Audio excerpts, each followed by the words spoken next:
Selamat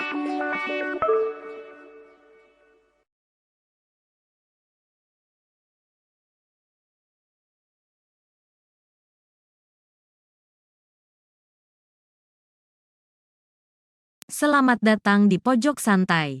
Sebelum Anda mendengarkan audiobook ini, kami menginformasikan bahwa channel ini adalah review audio dari buku yang ada di Indonesia. Untuk membaca keseluruhan buku ini, kami menyarankan membeli buku aslinya di toko buku kesayangan Anda, baik offline maupun online. Keberadaan channel ini dimaksudkan untuk membantu Anda mendapatkan pengetahuan dari buku-buku kesayangan Anda.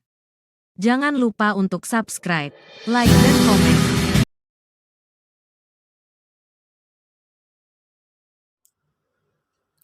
Selamat datang di Pojok Santai, channel khusus yang membahas komik dan novel dengan cara asyik.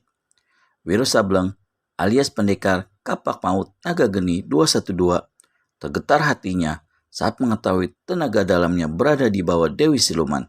Bisakah Wiro Sableng mengalahkan Dewi Siluman? Yuk cari tahu jawabannya di video berikut ini.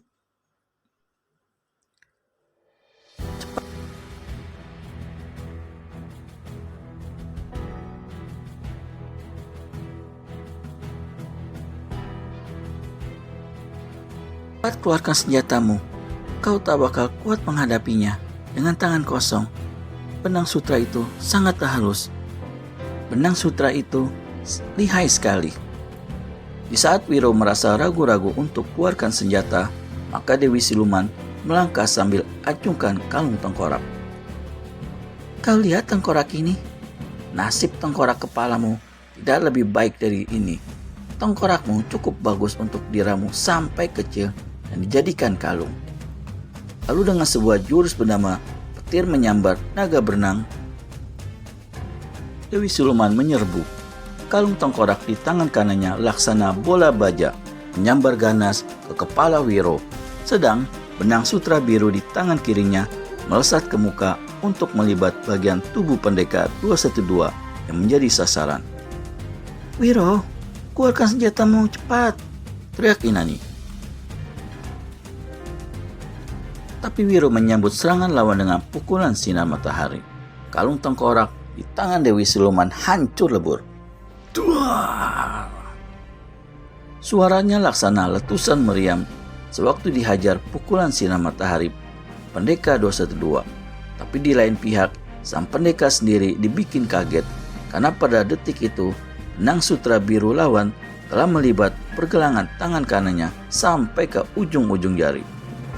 Wiro coba menyentahkan, tapi tiada guna. Libatan benang sutra semakin ketat. Pendekar 212 lepaskan pukulan sinar matahari ke arah Dewi Siluman, kali ini dengan tangan kiri. Tapi sebelum itu kesampaian, sang Dewi sudah hantam lengan kiri itu dengan lengan kanannya. Wuss!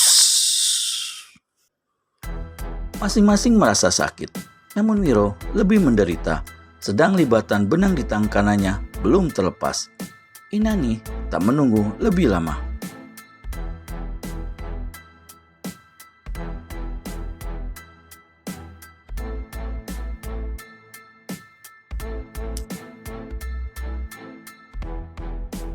Segera gadis ini berkelebat dan laksana kilat lepaskan totokan jarak jauh yang lihai ke arah Dewi Siluman.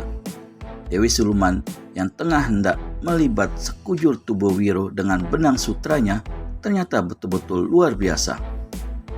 Dia masih sempat merasakan datangnya bahaya yang mengancam. Padahal kecepatan gerakan Inani tadi tidak seorang pun yang melihatnya. Sang Dewi rundukkan tubuh untuk hindarkan sambaran angin yang dirasakannya menyerang ke urat lehernya. Tapi anehnya, sambaran angin itu mengikuti gerakannya. Mau tak mau, Dewi Siluman paksa lepaskan gulungan benang dan pergunakan tangan kirinya untuk menangkis angin serangan lawan. Bukan saja angin totokan Inani buyar berantakan, tapi pukulan Dewi Siluman terus melanda tubuhnya. Karena tenaga dalam Inani jauh lebih rendah, tak ampun lagi, gadis ini mencelat sampai 8 tombak terguling di tanah masuk ke dalam kolam.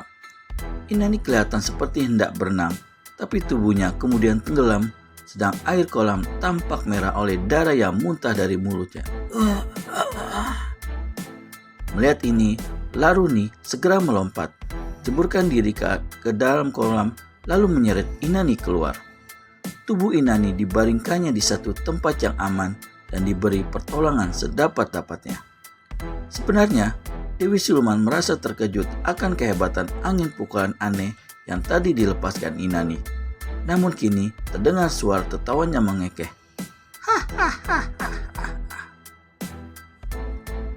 Itu contoh pertama buat manusia-manusia murtad yang berkhianat terhadap Dewi Siluman, berkata sang Dewi dengan seringai bengis. Dia lalu cepat-cepat palingkan kepala ke arah Wiro Sableng. Kegusarannya tiada tara sewaktu melihat Pendekar 212 berhasil melepaskan benang sutra yang melibat sebagian tangan kanannya. Wih, benangmu ini cukup lihai Dewi. Aku mau lihat apakah kau sendiri sanggup menghadapinya, kata Wiro. Dewi Siluman ganda menengus. Dia mundur beberapa langkah, lalu berlutut di atas rumput. Mata dipejamkan, sedang kedua tangan bersedekap di muka dada. Saudara, seru Laruni terkejut. Hati-hati, dia hendak keluarkan ilmu 1000 siluman mengamuk. Pendekar 212 yang memang sudah diberitahu kehebatan ilmu 1000 siluman mengamuk itu segera lesatkan benang sutra biru di tangannya. Laksana seekor ular, benang itu meluncur ke arah Dewi Siluman. Tapi anehnya, satu tombak dari hadapan sang Dewi, benang itu tak mau lagi meluncur, melainkan membelok-belok kian kemari menjauhi sasarannya. Sialan, bagi Pendekar 212. Gulungan benang di tangannya dilemparkan ke kolam. Sementara itu, dari ubun-ubun Dewi Siluman, Wiro melihat asap hitam mengepul bergulung-gulung. Pertarungan semakin seru dan sangat sayang jika dilewatkan. Dapatkan keseruannya di video selanjutnya hanya di channel Pojok Santai. Segera subscribe dan tekan tombol lonceng untuk mendapat notifikasi video terbaru dari kami. Terima kasih dan sampai bertemu kembali.